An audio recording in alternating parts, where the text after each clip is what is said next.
Bonjour à toutes et bonjour à tous.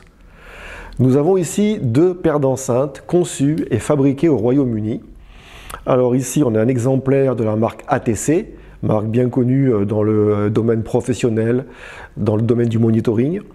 C'est une SCM7 que nous avons là.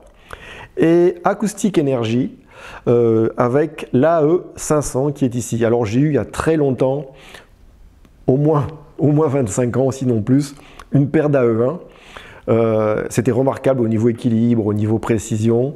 Je ne sais pas si on peut dire que celle-ci les remplace, je ne pense pas, mais en tout cas c'est du même acabit. Voilà, j'ai bien écouté ces deux paires d'enceintes, je les ai comparées et je vais partager maintenant avec vous ces écoutes comparatives.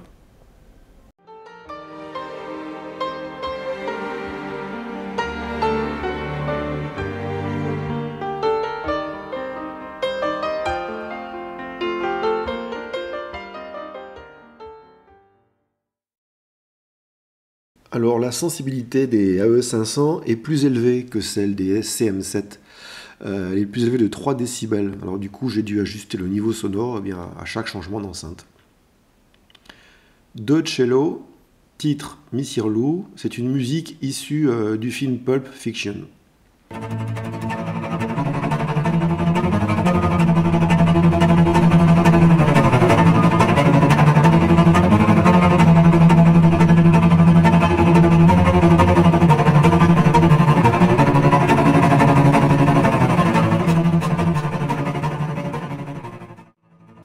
Alors, les Acoustic Energy sont un peu moins ouvertes que les ATC et les attaques sont moins rapides aussi. En fait, c'est un peu moins incisif, je trouve. Les archers attaquent les cordes de manière presque agressive, j'ai envie de dire, avec les SCM7. Mais avec les AE500, c'est un peu plus lissé, c'est un peu moins râpeux. Alors, si vous voulez, eh bien, les archers sont plus sympas avec les cordes, ils leur font moins mal, si je peux m'exprimer ainsi. La contrepartie de ça, bien sûr, c'est que les violoncelles sont plus veloutés sur les AE500. Ça descend aussi plus bas. Les descentes dans le grave sont plus profondes, avec une belle impression de corps, de densité supérieure des timbres avec les AE500. Alors le Sancta Mater, du Stabat Mater de Giovanni Battista Pergolesi, c'est un très bel album enregistré en 2492.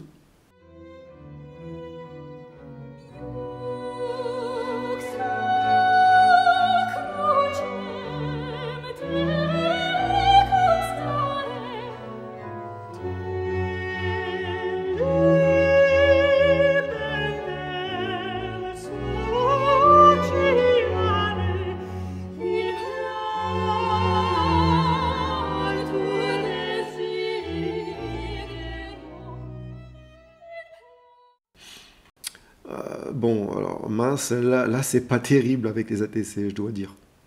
Les voix, que ce soit la soprano ou la haute contre, sont un peu pincées et ça me gêne. Elles sont placées un peu haut, alors qu'elles semblent plus naturelles avec les AE500 du fait, d'une part, qu'elles sont plus douces, et d'autre part, qu'elles sont un peu plus ouvertes, épaisses aussi. Alors la basse continue, même si on n'est pas ici dans du grave profond, eh bien elle descend aussi plus bas avec les AE500 et bien sûr, ça donne tout de suite plus d'assises à l'orchestre et pour moi, c'est plus agréable parce que l'ensemble sonne un peu moins dépecé en fait. Autre chose au sujet des voix, elles sont un peu en retrait avec les ATC. Toujours ce sentiment de son légèrement étriqué. L'équilibre entre l'orchestre et les solistes est meilleur pour moi avec les AE500 et du coup, j'ai vraiment un dialogue entre les deux et non un orchestre qui accompagne les voix de très loin. Elles prennent beaucoup trop l'espace en fait, en premier plan ces voix avec les SCM7.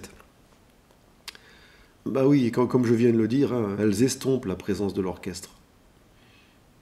L'orchestre qui perd un peu de son moelleux, de sa douceur aussi.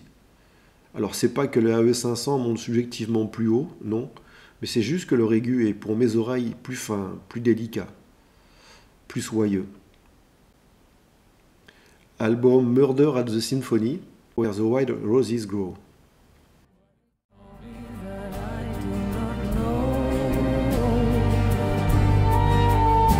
For my name was a nice day. On the second day I brought her a flower.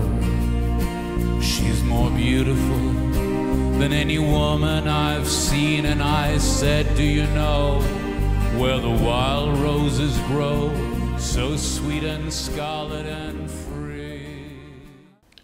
Bon, encore une fois, le graphe descend un peu plus loin avec les AE500. Toujours cette consistance en fait, hein, cette plénitude supérieure avec les AE500 qui personnellement me conviennent mieux. La voix du chanteur est plus pleine, je dirais par opposition qu'elle est moins creuse avec les 500 qu'avec les ATC. Là encore, les voix prennent trop de place et l'orchestre est trop mis en arrière. C'est pourtant un orchestre symphonique, mais franchement, le tout joué par les AE500 est quand même plus harmonieux de par l'équilibre mieux respecté.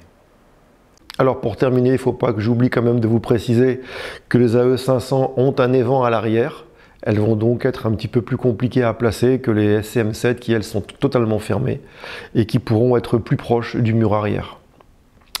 Alors les comparaisons directes c'est parfois un peu dur, c'est vrai, ça fait aucun cadeau. Et les SCM7 gagnent en fait à être amplifiés par un bon tube ou un bon transistor en classe A. L'ampli intégré ATC en pure classe A leur va parfaitement bien. Et auquel cas d'ailleurs on gagne un petit peu en consistance sur les timbres, puis on perd ce côté un petit peu pincé des timbres qui m'a gêné et qui devient finalement plus gênant du tout à l'arrivée. Alors bon, tout ça, hein, ce sont des indications totalement subjectives et donc à relativiser. Je vois que vous venez de plus en plus nombreux, que vous vous inscrivez régulièrement sur cette toute jeune chaîne. Je vous remercie donc toutes et tous. Et puis bien, je vous dis à bientôt, à très bientôt, même pour la prochaine vidéo.